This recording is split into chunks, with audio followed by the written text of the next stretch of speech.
السلام عليكم ورحمة الله وبركاته.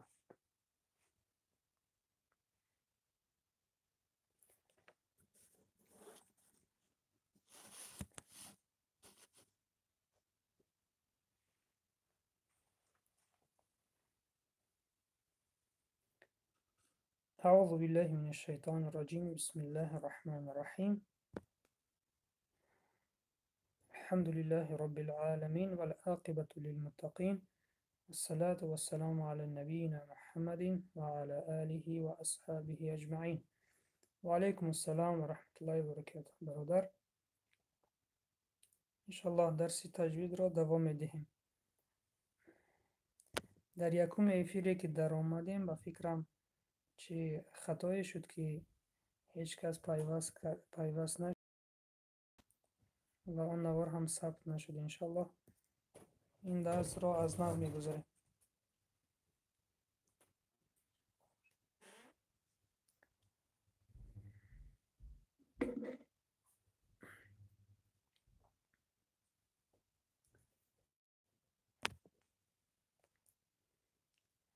اللهم انفعنا بعلمی فی دارین.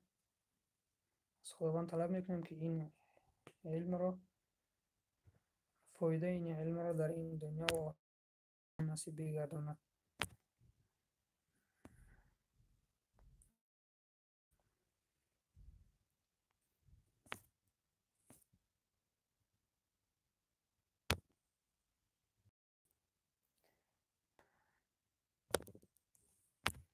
انشالله حاضر در دوام میدهیم.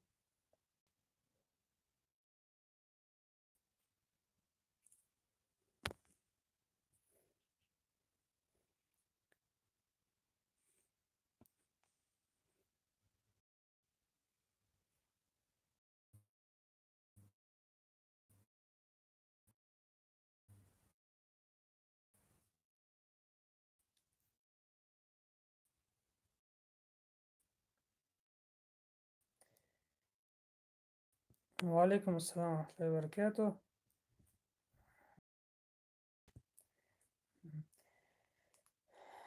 بسم الله الرحمن الرحیم. چون که از لوحه معلوم است که درس این روزه ما حرف رای ترقیق می باشد، یعنی که آن رایی که باریک خوانده می شود. سوال: حرف را در چند جای ترقیق خوانده می شود؟ یعنی که در چند حالت حرف را ترقیق خوانده می شود. آن حالت هایی که حرف را تفخیم یعنی که غفظ خوانده می شود ما در درس قبلی گذاشتیم و در این درس ما حالت هایی را می بینیم که حرف را باریک خوانده می شود. و سوال: حرف را در چند جای ترقیق خوانده می شود؟ جواب: در 4 جای حرف را ترقیق خوانده می شود. یکم: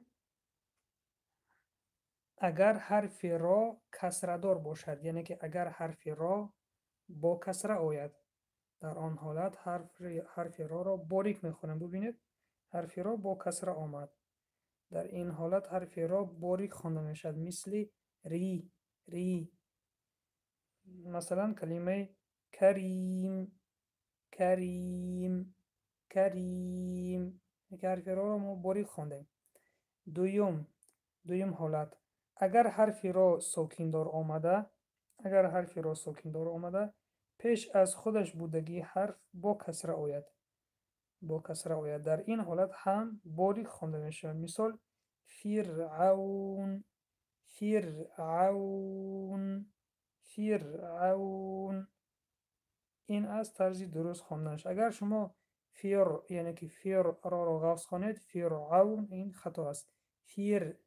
فرعون. و حالت سیوم: اگر حرف را با ساکن آید و پیش از خودش بودگی حرف هم با ساکن آید و پیش از این حرف بودگی با کسره آید، در این حالت هم حرف را باریک خوانده می شود. مثال: حجر حجر حجر. ببینید حرف را با ساکن آمد و پیش از حرف را بودگی حرف با ساکن و پیش از این حرف بودگی با کسره. حجر، حجر. اگر حجر رو حفظ خواند خطا است. حجر، نه زبان را با پایان کشیده میخونیم. حجر، حجر. و حالت چهارم، حالت چهارم اگر حرف را با ساکن آید و پیش از خودش بودگی حرف یای با ساکن آید، در این حالت هم حرف را باریک خوانده میشد. یا اینکه حرف را با ساکن آید و پیش از خودش بودگی حرف یای مدی باشد. اینکه ما میدونیم که حرف یا دو وظیفه رو اجرا میکنه. یکم وظیفه اگر در بالای حرف یا ساکن آید، حرف یا خودش خوانده میشد، آوازی یعنی که آوازی یا خیر. اگر حرف یا به ساکن باشد و به حرکت باشد و حرکتی کسره پیش از حرف یای باشد، در این حالت این یای مدی است، یعنی که ای خوانده می شود از دو حرکت زیاد، دو حرکت و از دو حرکت زیاد. در این دو حالت هم که هر دوش حالت چهارم حالت است، چهارم قسم است، حرف را باریک خوانده می شود. مثال یکم، حرف را با ساکن و پیش از حرف را بودگی حرف یای با ساکن. خیر، خیر.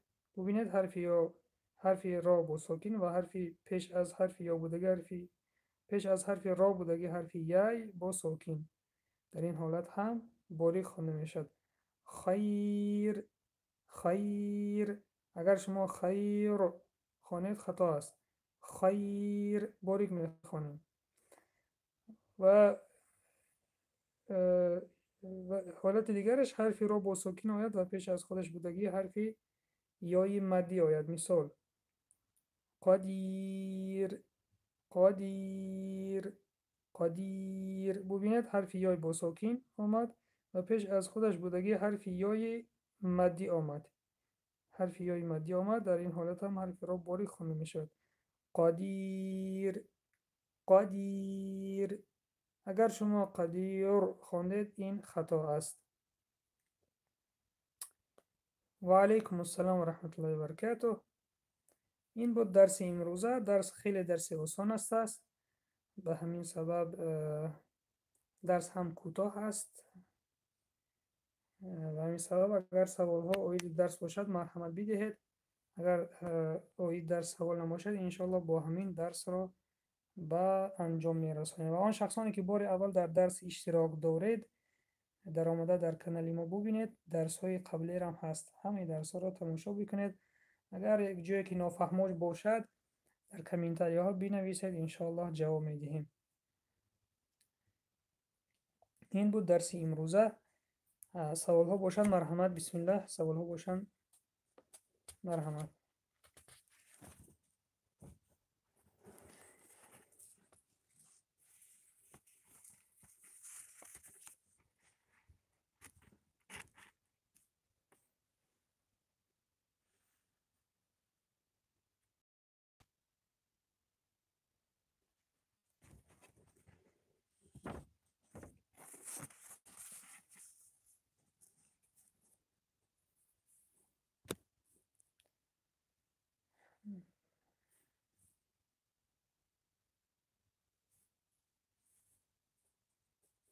آمین. خداوند به شما را علم زیاده گرداند و علم با عمل را نصیب گرداند. سوال ها اوید درس باشند مرحمت. یعنی به همه شما فهمو شد.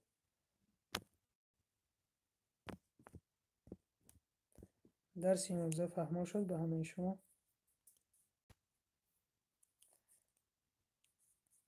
سوال ها نباشند با همین درس را به انجام میرسانیم.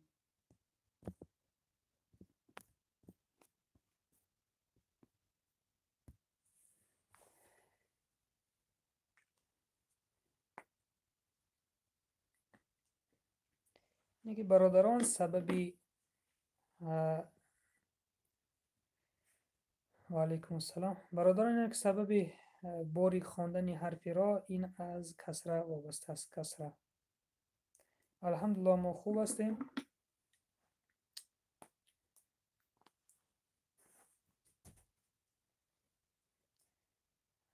باری دیگر و علیکم السلام و رحمت الله و برکاته. باری دیگر درس را مختصرا تکرار میکنیم. باری دیگر تکرار میکنیم برای شخصانی که نو داخل شدن. حرفی را در 4 حالت باریک خوانده می شود. حرفی را در 4 حالت باریک خوانده می شود. حالت یکم، اگر حرفی را با کسره آید. اگر حرفی را با کسره آید، مثال کریم، کریم، این حرفی را باریک میخوانیم. دویم حالت، اگر حرفی را با سکون آید و پیش از خودش بودگی حرف با کسره آید، در این حالت هم حرفی را باریک خوانده میشود. مثال فرعون، فرعون. ببینید حرفی را ما باریک خوانم. اگر فرعون گویم خوانیم، قفس خوانیم، این خطا است. به همین سبب باریک میخوانیم. فرعون. این بود حالت دویمش. حالت سیومش، حالت سیوم اینه که اگر حرفی را ساکن آید، با ساکن آید و پیش از خودش بودگی حرف هم با ساکن آید و پیش از این حرف بودگی حرف با کسره آید، در این حالت هم حرفی را باریک خوانده می شود. مثال حجر، حجر. ببینید حجر، اگر حجر رو خوانم خطا است، باریک. این حالتی سوم. حالت چهارم، اگر حرفی را با ساکن آید و پیش از حرفی را بودگی حرفی یای ساکن دار باشد یا که یای مدی، یعنی که ما میدانم که حرفی یا اگر ساکن اگر با ساکن آید، حرفی یا خودش را میخوانیم. اگر حرفی یا به حرکت آید، از حرفی یا کسره آید، در این حالت این حرفی یای مدی می باشد که ای خوانده می شود و مثل فی، الذی که در که حرفی یای در آخر است و به حرکت است، از حرفی یای کسره است. مثال حرفی یای ساکن دار ببینید خیر، خیر، خیر، خیر. ببینید حرفی را ساکن دار و پیش از خودش بودگی حرفی یای ساکن دار آمد، حرفی را ما باریک میخوانیم، خیر. و دویم مثالش حرفی ساکن آمد و پیش از خودش بودگی حرفی یای مدی. ببینید قدیر، قدیر، قدیر. نکه را باریک خوانیم. اگر قدیر، قدیر خوانم خطا است. قدیر، قدیر. این بود 4 حالتی که حرفی را باریک خوانده می شود. مثال ها را باری دیگر تکرار میکنیم، یعنی که بعد از من تکرار بکنید. کریم، کریم. اگر شما کریم خوانید، این خطا است، به همین سبب باریک میخوانیم. کریم. حالت دویم فرعون، فرعون. اگر شما فرعون خوانید خطا است، به همین سبب را باریک میخوانیم. فرعون. حالت سیوم حجر، حجر. ببینید حجر باریک میخوانیم. اگر حجر، حجر خوانیم خطا است، به همین سبب باریک میخوانیم. حجر. و حالت چهارمش که 2 مثال دارد، یکم مثالش خیر، خیر. ببینید خیر باریک میخونیم. اگر خیر خوانیم خطا است، خیر باریک میخونیم. و مثال دویمی چهارم، حالت چهارم این قدیر است، قدیر، قدیر، قدیر. اگر شما قدیر خوانید خطا است، به همین سبب قدیر نه بلکه قدیر میخوانیم. این بود درس امروزه که حرفی روی ترقیق نام دارد، حرفی روی که باریک خوانده می شود. اگر سوال ها عاید درس امروزه باشد مرحمت، و اگر نباشد با همین درس را به آخر می رسانیم. سوال ها عاید درس باشد مرحمت، بسم الله. و اگر نباشد درس را به همین به آخر می رسانیم.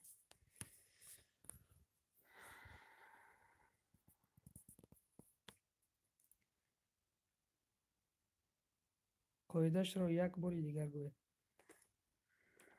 قاعده حرف را رو یک بار دیگر میگویم. ببینید که در درس پیشی ما روی که غوث میخوان گذاشته بودیم. در این درس روی که باری خوانده میشد. 4 حالت. یکم حالت اگر حرف را با کسره آید. اگر حرف را با کسره آید. حالت دویم باز من نشان میدهم. من حالت یکم. حالت یکم اگر حرف را با کسره آید. ری. مثالش کریم. کریم. ببینید ری باریک خوانده میشد. اگر شما کریم خواند خطا است. به همین سبب باریک میخوانیم. کریم. این حالت یکم. حالت دوم اگر حرف را با ساکن آید و پیش از حرف را یگان حرف دیگر با کسره آید. در این حالت هم حرف را باریک خوانده میشد. مثال فیر. ببینید حرف را با ساکن آمد و پیش از خودش بودگی حرف ف با کسره آمد. فرعون. فرعون. اگر شما فیر خواند خطا است. فیر میخوانیم باریک. فرعون. حالت سیوم اگر حرف را با ساکن آید و پیش از خودش بودگی حرف هم با ساکن آید و پیش از این حرف بودگی با کسره آید. مثال حجر. حجر. ببینید حرف را با ساکن پیش از خودش بودگی هم با ساکن و پیش از این حرف بودگی با کسره. حجر. اگر شما حجر خوانید خطا است. و حالت چهارم که دو مثال دارد. یکم مثالش اگر حرف را با ساکن آید و پیش از حرف را حرف یای ساکن دار باشد و مثل خیر. خیر. ببینید حرف یا با ساکن، حرف را با ساکن و پیش از خودش بودگی حرف یای ساکن دار آمد. در این حالت هم باریک میخونیم. خیر. و حالت چهارم که مثال دویمش است اگر حرف را با ساکن آید و پیش از خودش بودگی حرف یای مدی باشد. یعنی که یای مدی این آن یای است که خودش به حرکت است و پیش از یای بودگی کسره است.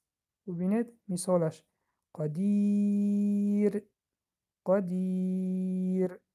قدیر. ببینید حرف یا به حرکت است و پیش از حرف یای بودگی کسره آمد.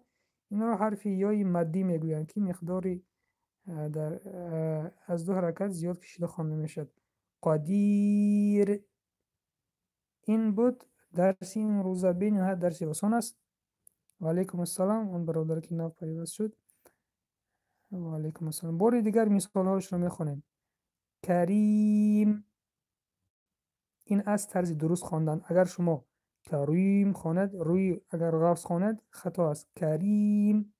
مثال دوم فرعون. فیر. اگر شما فرعون خواند خطا است. مثال سیوم حجر. حجر. ببینید حرف ای را باریک خواند، حرف را باریک خواندیم. حجر. اگر حجر خواند خطا است. و مثال چهارم که دو مثال دارد خیر. خیر. اگر شما خیر خواند خطا است. خیر میخوانیم. و دویم مثالش قدیر. قدیر. اگر قدیر خواند خطا است. این بود 4 حالتی که حرفی را باریک خوانده می شود. با همین درسی امروزه را به انجام می رسانم. اگر اوید درس سوال ها باشد مرحمت. چی سوال داشته؟ سوال شما چیست؟ یک سوال پرسیدید برادر.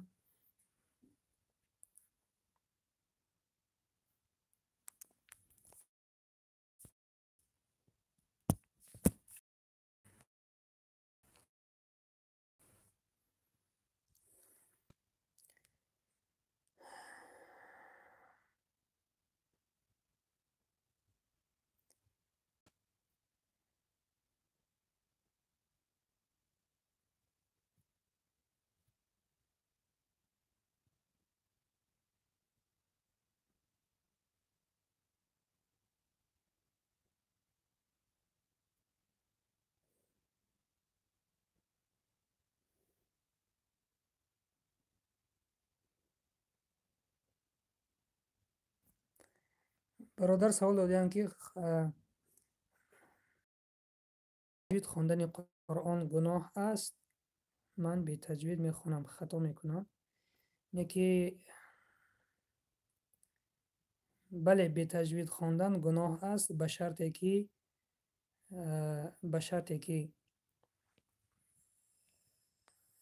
شما وقتی درسگیری دارید، شما می توانید درس گیرید و نمی رفته درس نمیرید، یعنی که شرایط هست یا که درس رو تماشا کردن از امروز از شبکه ها که بسیار درس ها هستن که این شرایط ها هستن و شما حرکت نمی کنید، تنبلی می کنید.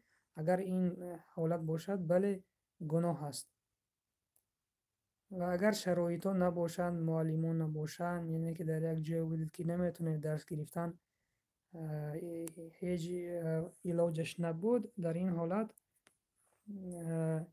من نمیگم که شما قرآن خواندن رو بس کنید. قرآن بخونید ولیکن خطاگی ها رو یک تا اصلاح بکنید. اونجایی که نمیفهمید، اونجایی که خواندید نفهمیدید چی خوانده میشد، یکم آدم میدونید دیگه سوال بیتید و اصلاح کنید. قرآن شما برای اصلاح کردن باشد انشالله خوب است. و اگر میدونید که خطا میخوانید و در پی نشوید گناه است. به همین سبب حرکت بکنید که قرآن خوانی را یاد بگیرید با تجوید. سلامت باشید، درس فهم شده باشد.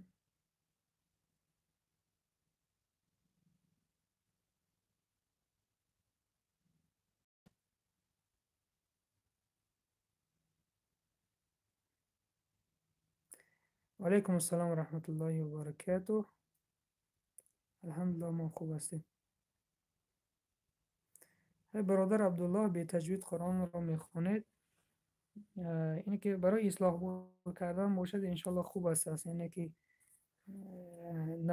خواندنش با خطا خواندنش به است از این که نخوانید. انشالله بخوانید ولیکن در آمده درس های ما را تماشا کنید که ما درس بسیار داریم، درس تجوید و دیگر برادران هم درس ها دارن با زبان روسی، با زبان تاجیکی. اون درس ها رو تماشا کرده خطاگی خود را اصلاح کنید، انشالله همش خوب میشه.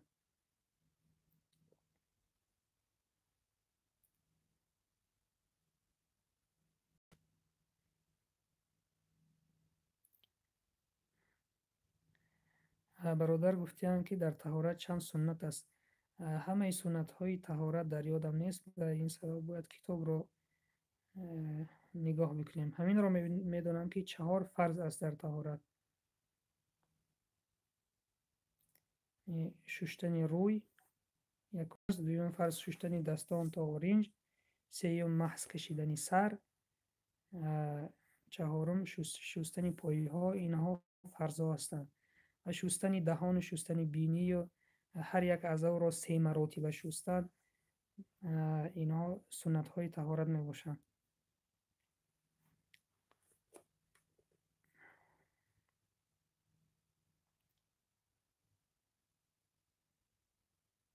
انشاءالله برادر ما هم وقت دعاگوی در حق غریبان هستیم، چون خود هم غریب هستیم، در غریبی هستیم. انشاءالله شما هم در حق ما دعا کنید. سلامت باشید.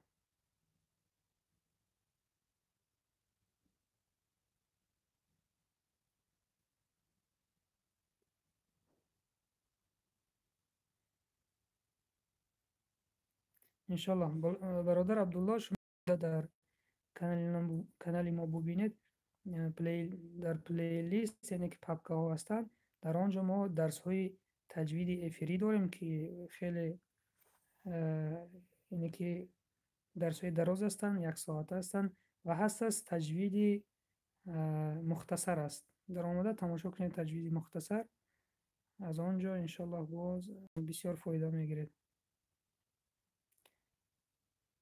برادر درس های هر یک درسی که ما میگذاریم انشالله ما همون روزش سحر قطعی اعلان رو میگذاریم و بگیش و بگاهی درس میشود و انیق نمیدونیم که در کدام روز است، به سببی که به سبب اینکه به کار مشغول هستیم که درس داریم در مدرسه، فقط وقتی بیگاهی آمده انشالله وقت شد این درس ها رو میگذاریم انشالله. به همین سبب در پی اینه که اعلان رو ما سحر میگذاریم، اینه که امشب درس تجوید میشه گفته میگذاریم، همون رو دیده و تیار شوید برای درس انشالله. و اگر در درس اشتراک کردن نتوانید، ما این نوارها رو باز در کانال میگذاریم، یعنی که افیر تمام میشد این کانال این نوارها در میگذاریم در کانال در آماده انشالله تماشا کنید. خب سلامت باشید. به فکرم درس این روزه به همه فهما شده. همین خیر. اگر سوال ها اویدی درس باشد مرحمت.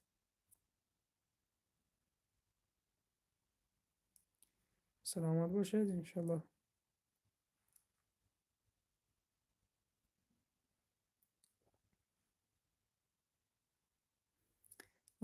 و بغیر از درس ها هم در کانال اگر دیده باشید نوارهای هر روز نوارهای نو گذاشته ایستاده ایم درباره حضرت ابوبکر، درباره حضرت عمر، که قصه ها از حیات حضرت عمر و حیات حضرت ابوبکر خداوند از آنها راضی بود تماشا بکنید، بهره ببرید و به یار و دوستان بفرستید.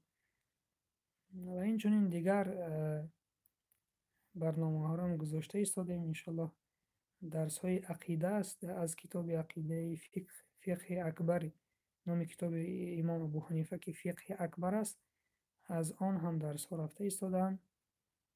درس 21 را گذاشتیم، باز انشالله درس را گذاشتیم و انشالله 21 را تیار کرده ایستادیم. آن درس ها را تماشا بکنید، به نهایت درس خوب هستند درباره عقیده. خب برادران، افیر را به آخر میرسانیم. خداوند به هر یکی شما اولا تنیسیت خاطر جمع و علم با عمل، که چون علم با عمل خوشبختی ما در این دنیا و در آخرت میگردد، این چنین علم را از خداوند میطلبیم که علمی با عمل و علمی مفید باشد. سبحانك اللهم وبحمدك نشهد أن لا إله إلا أنت نستغفرك ونتوب إليك. اللهم اهدنا إلى صراطك المستقيم، نسألك علما نافعا. اللهم صل على محمد وعلى آل محمد وصحبه وسلم برحمتك يا أرحم الراحمين. السلام عليكم ورحمة الله وبركاته. در پناه خداوند متعال باشید.